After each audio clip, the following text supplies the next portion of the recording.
Hello दोस्तों, आप सभी का एक बार फिर से स्वागत है आपके अपने YouTube channel exams daily by Danish में। और आज मैं एक बार फिर से हाजिर हूँ आप सभी लोगों के लिए CTET, खास करके ये सीटेट में आपसे बाल मनोविज्ञान के प्रश्न पूछे जाते हैं पेपर 1 और पेपर 2 में। तो बाल मनोविज्ञान के प्रश्नों के साथ मैं हाजिर हूँ और ये इंग्लिश वर्जन में पेपर है। जो क्वेश्चंस मैंने लिए हैं, लेकिन मैं इसको इंग्लिश में कन्वर्ट करके, हिंदी में कन्वर्ट करके जो है आपको ट्रांसलेट करके एक्सप्लेन करूँगा। तो चलिए शुरू करते हैं। और शुरू करने से पहले अगर आप में से मेरे चैनल पे कोई नया है तो कृपया मेरे चैनल को सब्सक्राइब करें, वीडियोस को लाइक और शेयर करें और बेल आइकन को भी प्रेस कर दें ताकि आगे आने वाली नोटिफिकेशंस जो है आपको समय से मिलती रहें। चलिए शुरू करते हैं। पहला है, development is never ending process, this idea is associated with.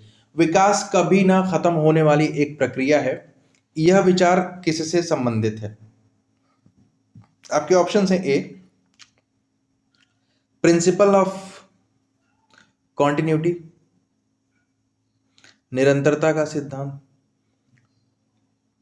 ठीक है, निरंतरता का सिद्धांत, principle of integration, principle of integration तो इसको बोलते हैं आप एकीकरण का सिद्धांत, प्रिंसिपल ऑफ इंटरैक्शन, अंतःक्रिया, और प्रिंसिपल ऑफ इंटररिलेशन, अंतः संबंध का सिद्धांत। तो ये जो है आपका, अगर कोई चीज़ कभी ना ख़त्म होती है तो उसको आप बोलते हैं प्रिंसिपल ऑफ कॉन्टिन्यूटी।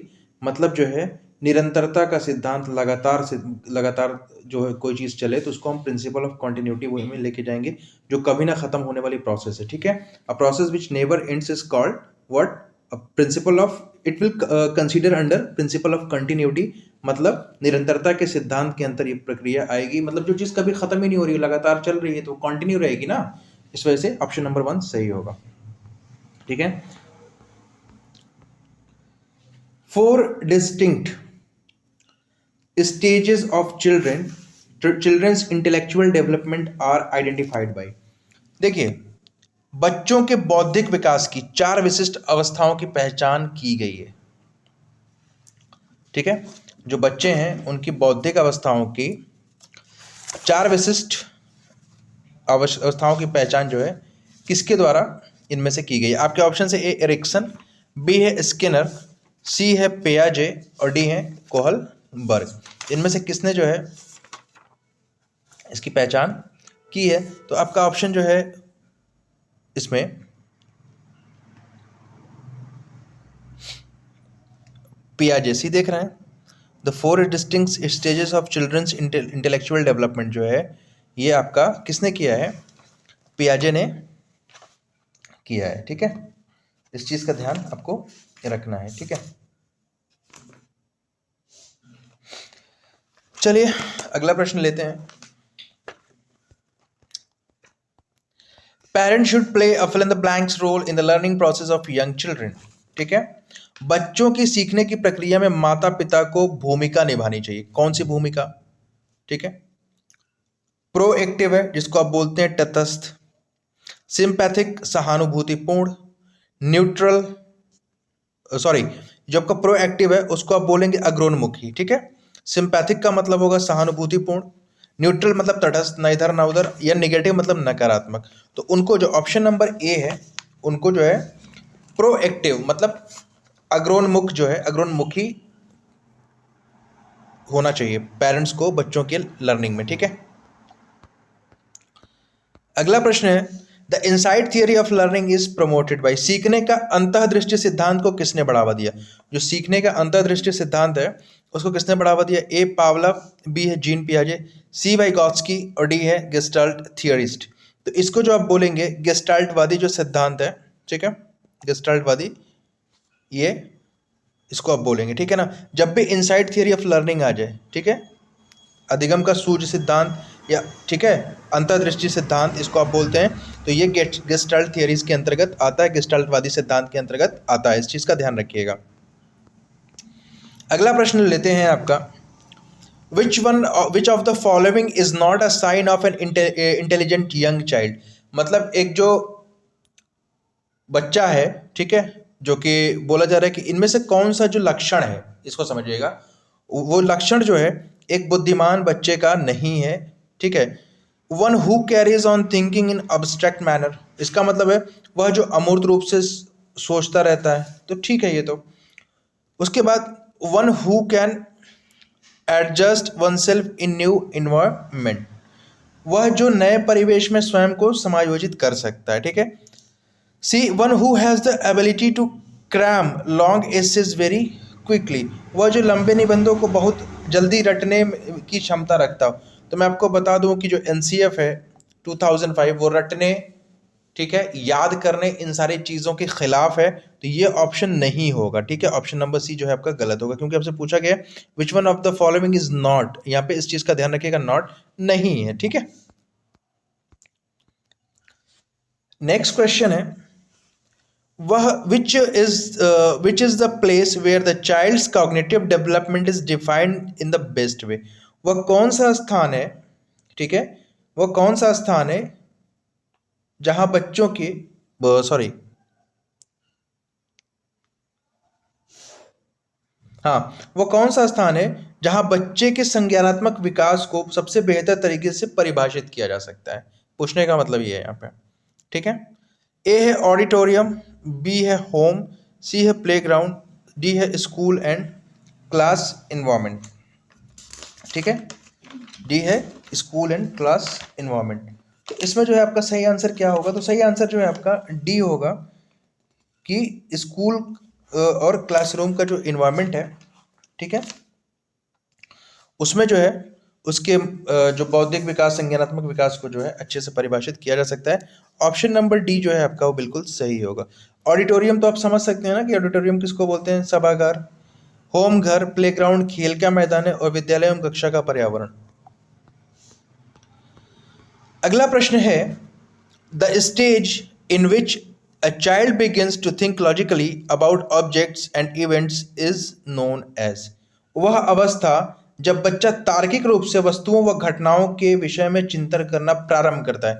यहाँ पे सोचना प्रारंभ करने की बात की जा रही है। देखिए इसमें जो है कुछ स्टेजेस के बारे में देखिए यहाँ पे बोला गया। एक तो सेंसरी मोटर है, प्री ऑपरेशन, मतलब जो जीन पियाजे ने संज्ञानात्मक विकास की 4 अवस्थाएं बताई है ना, जो कॉग्निटिव डेवलपमेंट की जो 4 स्टेजेस बताई गई हैं जीन पियाजे के द्वारा, जिसमें आप बोलते हैं कि फर्स्ट वाले जो है sensory motor stage 0 to 2 years होता है, उसके बाद प्री ऑपरेशनल, फिर कॉन्क्रीट ऑपरेशनल, उसके बाद है फॉर्मल ऑपरेशनल स्टेज। ये 4 है। इनमें से कौन सा वाली ऐसी है जिसमें जो है बच्चा जो है, ठीक है, बच्चा तार्किक रूप से, लॉजिकली मतलब तार्किक रूप से वस्तुओं, चीज़ों और इवेंट्स मतलब घटनाओं के विषय में चिंतन करना शुरू कर देता है, ठीक है, चिंतन करना शुरू कर देता है। इसमें देखिए जो बी है, जब अगर वो जो प्री ऑपरेशनल कॉन्क्रीट ऑपरेशनल जो स्टेज है 7 to 11 ईयर्स वाली, ठीक है, उसमें जो है मूर्त रूप से, ठीक है, उसमें मूर्त रूप से चीज़ों और घटनाओं के बारे में सोचना शुरू कर देता है। तो यह है आपका option number B, concrete operational stage, इसको आप बोलते हैं मूर्त संक्रियात्मक अवस्था। अगला प्रश्न है which of the following will foster creativity among learners, निम्न में से कौन सा शिक्षार्थियों में सृजन क्षमता का पोषण करता है। फॉस्टर क्रिएटिविटी, फॉस्टर का मतलब जैसे पोषण करना, ठीक है। A emphasizing achievement goals from the beginning of school life, ठीक है, विद्यालय जीवन के प्रारंभ में उपलब्धि के लक्ष्यों पर बल देना, नहीं। बी परीक्षा में मतलब जो है coaching students for good marks in examination, परीक्षा में अच्छे अंक लाने के लिए जो है विद्यार्थियों को कोचिंग करना, ना। Teaching the students the practical value of good education, अच्छी शिक्षा के व्यवहारिक मूल्यों के लिए विद्यार्थियों का शिक्षण।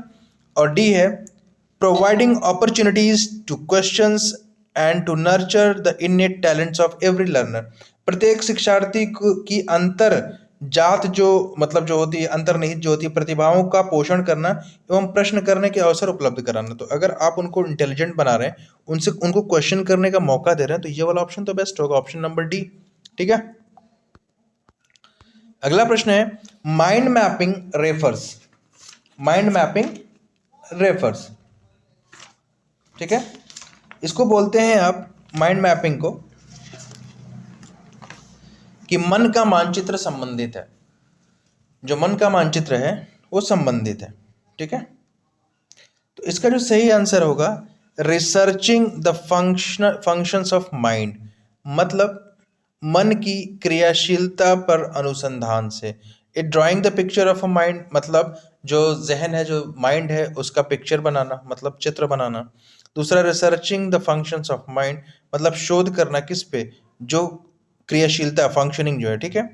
अ टेक्निक टू इनहेंस कॉम्प्रिहेंशन, समझ को मतलब जो है बढ़ाने की एक तकनीक। और A plan of action for an adventure, मतलब साहसिक कार्यों की क्रिया योजना। तो नहीं, इसमें जो है researching the functions of mind, ठीक है, मतलब जो है शोध करना किस पे, दिमाग की क्रियाशीलता पे। नेक्स्ट क्वेश्चन है, a young child responds to a new situation on the basis of the response made by him or her in a similar situation as in the past. This is related to, देखिए इसमें कहने का मतलब है, एक बच्चा जो है वो अतीत में समान परिस्थिति में की गई अनुक्रिया के आधार पर नई स्थिति में प्रति अनुक्रिया करता है, ठीक है। दिस इज रिलेटेड टू, ये किससे संबंधित है, ठीक है, मतलब समझ रहे हैं बात को। एक जो बच्चा है उसने जो पास्ट में किसी एक्टिविटी को लेके अनुक्रिया कर रखी है, उसी के प्रति वो फिर से अनुक्रिया कर रहा है, उसी के प्रति उसी की समान स्थिति उसको मिलती है, तो फिर से नई कंडीशन में वो करता है। इसको क्या बोलेंगे, law of attitude of learning process, सीखने की प्रक्रिया का अभिवृत्ति नियम। दूसरा है law of readiness of learning, मतलब इसको आप बोलते हैं सीखने का तत्परता नियम। सी है law of analogy of learning, सीखने का सादृश्यता नियम। ये law of effect of learning, सीखने के प्रभाव का नियम। इसको आप बोलेंगे C, law of analogy of learning जो है आपका सादृश्यता का जो नियम होता है, ये उससे संबंधित है, ठीक है।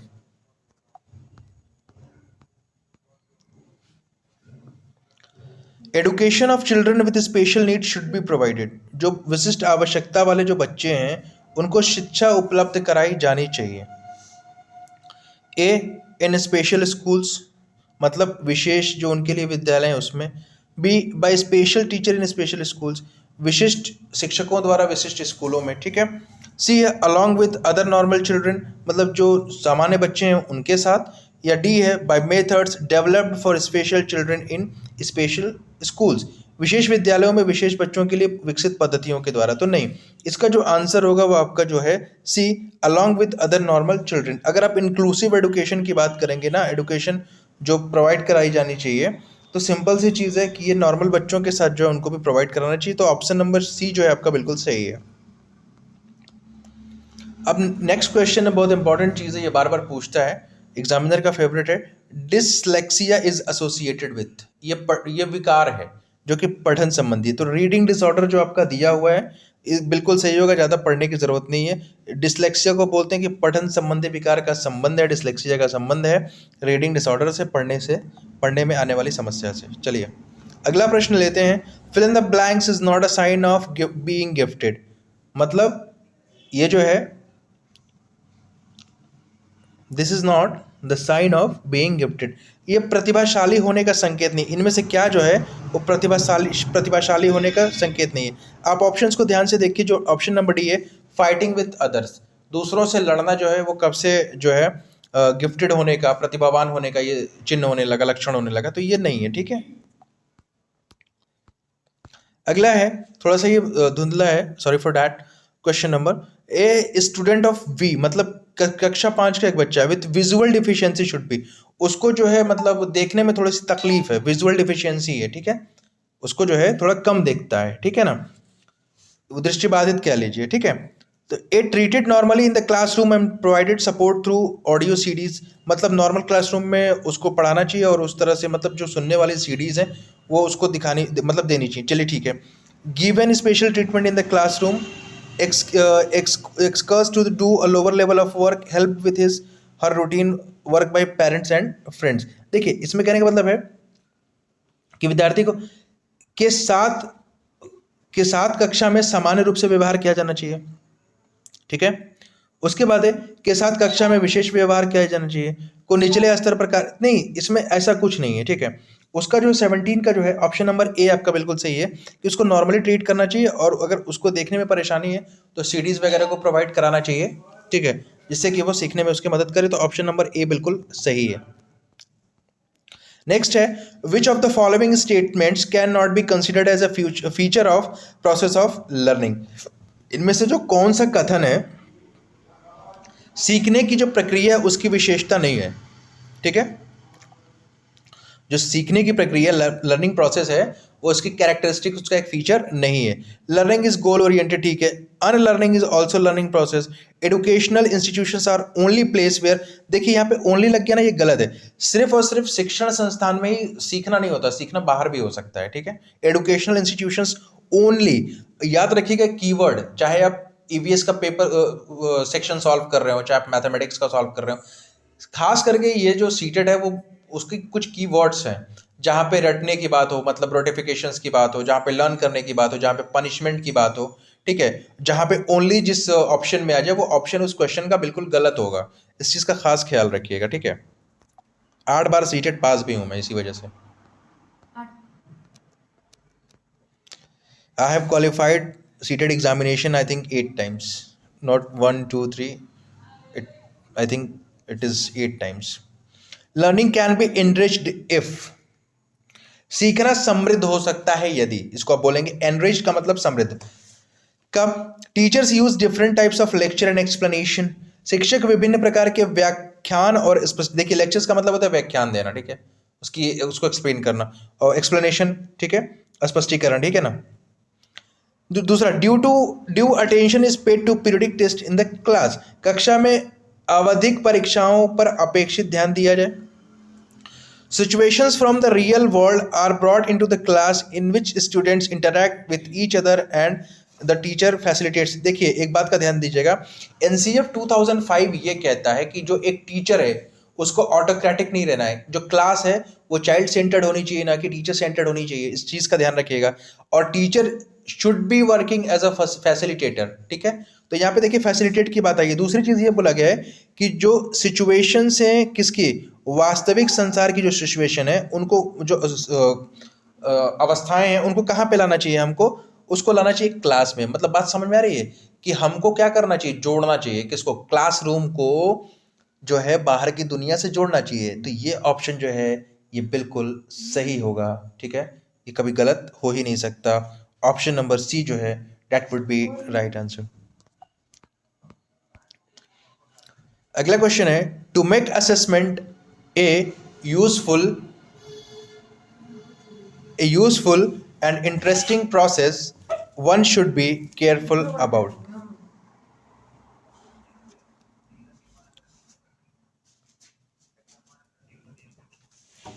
ऑप्शन से ए, मतलब इस क्वेश्चन का जो मीनिंग है मैं आपको एक्सप्लेन कर दूं, आकलन को उपयोगी, to make assessment a useful and interesting process. ध्यान से देखिएगा, असेसमेंट का मतलब होता है आकलन, ठीक है, तो आकलन को उपयोगी और रोचक, इंटरेस्टिंग मतलब रोचक, ठीक है, प्रक्रिया बनाने के लिए one should be careful about, तो आपको सावधान होना चाहिए किसके बारे में, using a variety of ways to collecting information about the students learning across the scholastic and co scholastic boundaries, मतलब शैक्षिक और सहशैक्षिक क्षेत्रों में विद्यार्थी के सीखने के बारे में जानकारी प्राप्त करने के लिए विविध तरीकों का प्रयोग करना, ठीक है।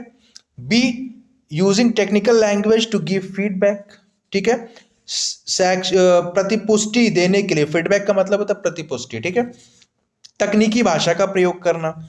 सी, making comparisons between different students, ठीक है, अलग अलग विद्यार्थियों की तुलना करना, बिल्कुल गलत बात है यार। लेवलिंग स्टूडेंट्स एज इंटेलिजेंट और एवरेज लर्नर्स, ये तो बिल्कुल ही गलत बोला गया। आप एक को इंटेलिजेंट बोलेंगे और एक को बोलेंगे कि औसत बच्चा है। मतलब हम देखिए as a teacher we shouldn't use such kind of languages, but नहीं बोलते हैं अरे गधे हो क्या, बेवकूफ़ हो क्या, मतलब इस तरह के वर्ड्स, मतलब उनको कैटेगराइज करना, बोलना कि हाँ ये अच्छी, ये ए ग्रेड में है, ये बी ग्रेड, तो इस तरह की चीज़ें आपको नहीं, उससे बच्चों का मोरल डाउन होगा। तो सी और डी तो बिल्कुल गलत है, अब ए और बी में से हमको चूज करना है, ठीक है। तो याद रखिएगा जो ऑप्शन नंबर ए है कि अलग अलग तरीकों का इस्तेमाल करना इंफॉर्मेशन कलेक्ट करने के लिए बच्चों के शैक्षिक और सहशैक्षिक जो क्षेत्र हैं उसके संबंध में, ठीक है। ऑप्शन नंबर ए इसका राइट होगा। Next question is which of the following should be considered the most important quality of a teacher at primary level. निम्नलिखित में से कौन सी जो है सबसे महत्वपूर्ण गुण माना जाएगा, ठीक है, या होना चाहिए, ठीक है, एक प्राइमरी स्तर के टीचर में, जो प्राथमिक कक्षा होती है, ठीक है। तो प्राथमिक स्तर के जो शिक्षक हैं उनमें से निम्नलिखित में से कौन किसे सबसे महत्वपूर्ण विशेषता मानी जानी चाहिए, ये इस क्वेश्चन का मतलब है। ऑप्शन नंबर ए है competence in the method of teaching and knowledge of subject, शिक्षण पद्धतियों और विषयों के ज्ञान में दक्षता, चलिए ठीक है। B competence to teach in highly standardised language, मतलब अति मानक भाषा में पढ़ाने की दक्षता। रे प्राइमरी में पढ़ा रहे हो, काहे का standardise language. Eagerness to teach, पढ़ाने की उत्सुकता। और पेशेंस एंड प्रिजर्वेंस, मतलब धैर्य और दृढ़ता। एक बात याद रखिएगा कि जो छोटा बच्चा होता है वो डिस्टर्ब, मतलब क्वेश्चनिंग बार बार उसकी होगी, थोड़ा सा उसमें कुछ ऐसे भी बच्चे होंगे जो आपको डिस्टर्ब करेंगे, ठीक है। डिस्ट्रैक्शन भी आपके अंदर आएगा, गुस्सा आएगा, एंगर आएगा, आप मारने पीटने की बात करेंगे। तो एक चीज़ का ध्यान रखिएगा कि जब हम बात करते हैं, when we are talking about a teacher who is teaching at primary level, then he must possess the quality of patience and perseverance, मतलब जो है उसके अंदर जो है ना धैर्य और दृढ़ता तो बहुत ही ज़रूरी है प्राथमिक स्तर पर पढ़ाने के लिए। बाकी देखिए इस चीज़ को ध्यान से देखिए, आपके अंदर धैर्य है ही नहीं है, बच्चे ने कुछ गलत बोला आपने तमाचा मार दिया, ठीक है, उनको बहुत ज़्यादा मौका नहीं दिया आपने बोलने का, ठीक है, उनको आप कनेक्ट नहीं कर पा रहे हो बाहर की दुनिया से, तो फिर आपका बाकी जो है ना बहुत ज़्यादा आप कॉम्पिटेंस हो, बहुत अच्छी आपने पढ़ाई कर रखी है, उसका कोई मतलब नहीं है। सबसे पहले प्राइमरी लेवल पे you must be patience and प्रिजर्वेंस, it means कि आपको धैर्य और दृढ़ता रखनी ही पड़ेगी प्राथमिक स्तर पे, ठीक है। Option number D would be right answer. Next question is question number 23। ये 23 वगैरह ऐसे ही पढ़ गया है, इसको काउंट मत करिएगा, ठीक है, बस आप क्वेश्चंस को देखते रहिए। Fill in the blanks is considered as a sign of motivated teaching, निम्नलिखित में से क्या जो है वो जो है मतलब अभिप्रेरित जो शिक्षण है उसका संकेत माना जाता है, कौन सा वाला। Option number A questioning by students, मतलब बच्चों द्वारा प्रश्न पूछना। Pin drop silence in the class, बच्चों एकदम क्लास में शांति होना, ठीक है। Maximum attendance in the class, कक्षा में जो है अधिकतम जो है उपस्थिति होना। या remedial work given by the teacher, उपचारात्मक शिक्षण जो है दिया गया। अब देखिए मैं आपको एक बात बता दूं, अगर आपकी क्लास में बच्चा प्रश्न पूछ रहा है, अ स्टूडेंट इज क्वेश्चनिंग, ठीक है, इन द क्लास, ठीक है, तो ट्रस्ट मी कि that class should be considered या that class should be called a motivated taught class, ठीक है। तो मोटिवेटेड टीचिंग होगी आपकी, इस बात का हमेशा ध्यान रखिएगा कि विद्यार्थी द्वारा जब प्रश्न पूछा जाएगा तो उसी को हम मोटिवेटेड क्लास बोलेंगे, इस बात का बिल्कुल खास ख्याल रखिएगा, ठीक है।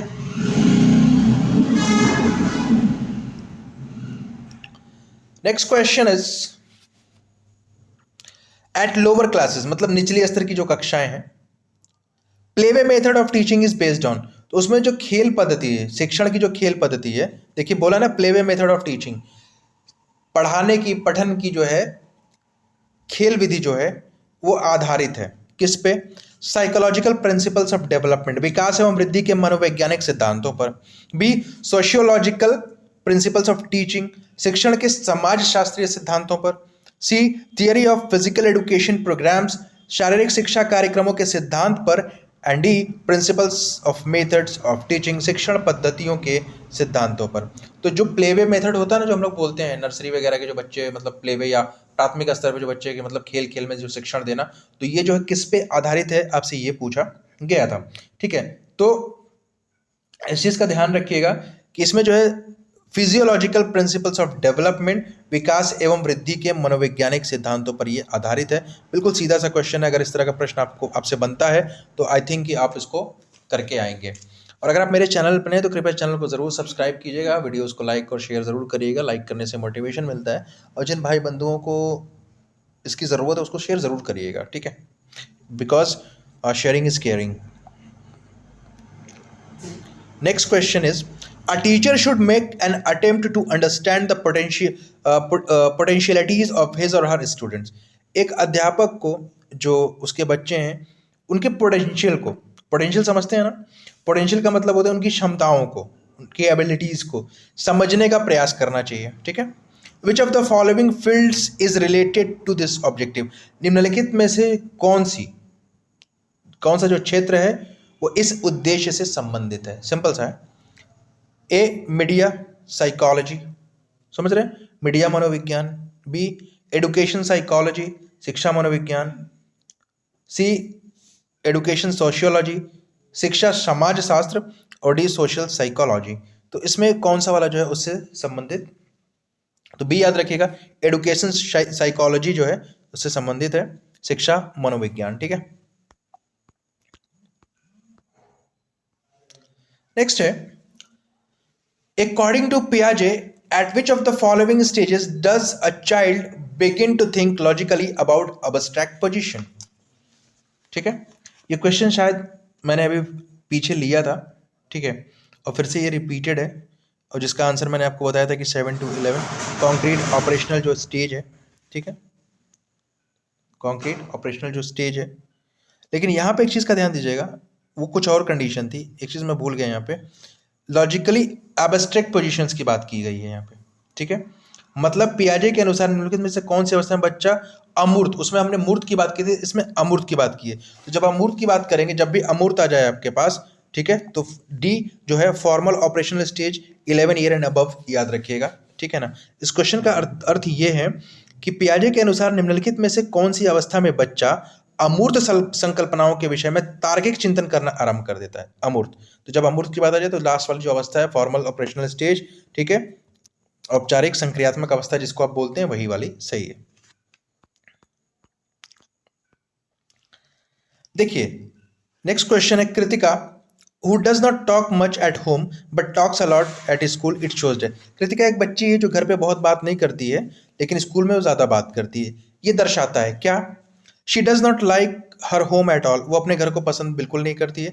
her school not get acknowledged at her school not get acknowledged, ये थोड़ा सा गलत प्रिंट हो गया है, ठीक है। हर स्कूल नहीं होगा, हर थॉट होगा, ठीक है।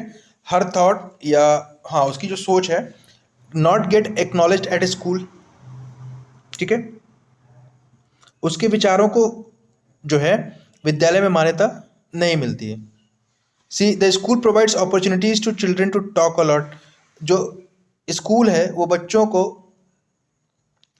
मौके प्रदान करता है कि बच्चे आपस में बातचीत करें। D teachers demand that children should talk a lot to school, और बच्चे जो शिक्षक की ये मांग होती है कि बच्चों को क्लास में खूब बोलना चाहिए।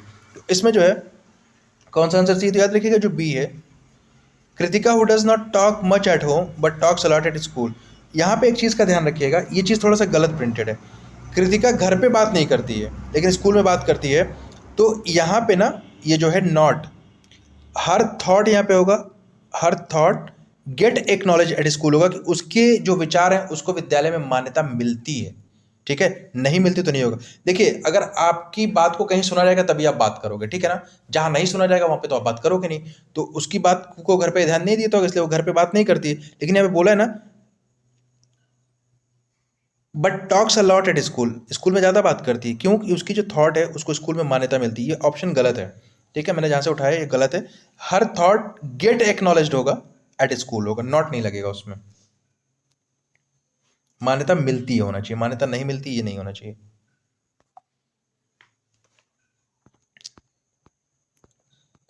Next question, in which of the following stages do children become active members of their peer group, निम्नलिखित में से किस अवस्था में बच्चे अपने समवयस्क समूह के सक्रिय सदस्य हो जाते हैं? ऑप्शन ए अर्ली चाइल्डहुड, पूर्व बाल्यावस्था जिसको आप बोलते हैं, उसके बाद चाइल्डहुड बाल्यावस्था, सी एडोलेसेंस किशोरावस्था, या डी है प्रौढ़ावस्था। तो सी याद रखिएगा, किशोरावस्था में जब भी आपको ये बोल दे कि जो बच्चे हैं वो पीयर ग्रुप के क्या होते हैं, एक्टिव मेंबर्स हो जाते हैं, तो वो कौन सा ऑप्शन आपका सही होना चाहिए? वो आपका सही होगा क्या? ये होगा आपका एडोलेसेंस, ठीक है, इस चीज़ का ध्यान रखिएगा। और ये जो वीडियो है आपको लगातार exams daily by Danish YouTube channel के माध्यम से प्रोवाइड कराई जा रही है। अगर आपको किसी भी क्वेश्चन में किसी तरह की कोई दिक्कत है तो मुझे कमेंट ज़रूर करिएगा। अगर आप मेरे चैनल पर नए हैं तो कृपया चैनल को सब्सक्राइब कीजिए, वीडियोज़ को लाइक और शेयर कीजिए, बेल आइकन को भी प्रेस कर दीजिएगा ताकि आगे आने वाली नोटिफिकेशंस आपको समय से मिलती रहें।